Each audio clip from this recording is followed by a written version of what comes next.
They tried to unite two kingdoms. The sea buried them instead. Some love stories don't end in heartbreak. They end in silence, swallowed by water and erased by history.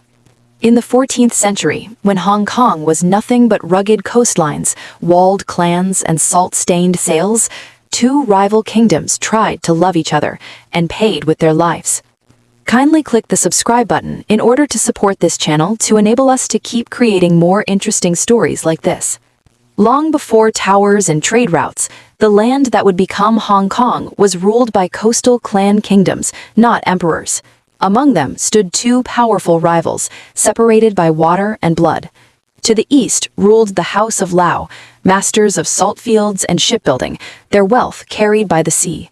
To the west stood the House of Tang, lords of fertile plains and river trade, their strength measured in men and grain.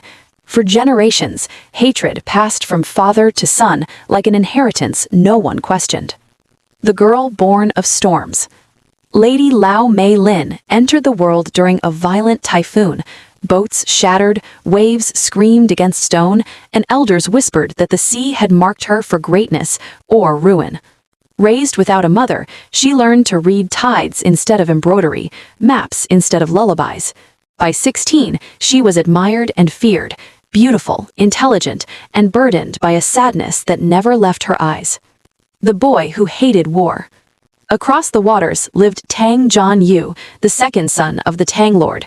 Trained as a warrior, but born with a poet's heart, he despised the endless feuds that defined his family's power. He believed borders were lies drawn by the dead, and peace could only come when the living dared to imagine it. Where enemies became lovers. In 1338, a forbidden market was held on a small island between the two domains, a fragile truce where fishermen and traders met under fog and fear. Mei-lin arrived veiled. Jian-yu came disguised as a merchant. They spoke first of weather and trade, then of loneliness and duty. When they finally learned each other's true identities, the truth should have ended everything. It didn't. Instead, it sealed their fate. Love written in secret. They met in whispers and shadows. Letters were hidden inside bamboo poles. Meetings happened at dawn, when the sea blurred borders and made enemies forget their names.